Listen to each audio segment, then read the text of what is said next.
हैं मैं आप बना रहा जनाब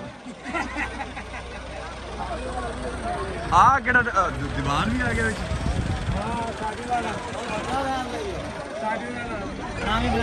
बन रही जनाब राणा साहब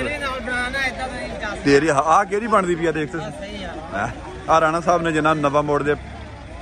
पावे हाँ जी अपना ट्रैक्टर कितने है लो जी राणा साहब का भी ट्रैक्टर में आ खलोता जी ए अकरम बैठा ये कहना मेरी वीडियो नहीं बनती भी आ इनका ट्रैक्टर आ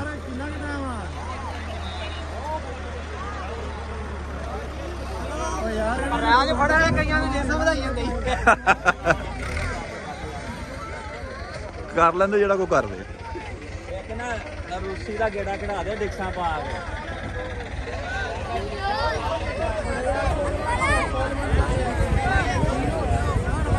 गल सुणिया में रौला पाई जांदे आ हां जी हुण ट्रैक्टर मंगाया वा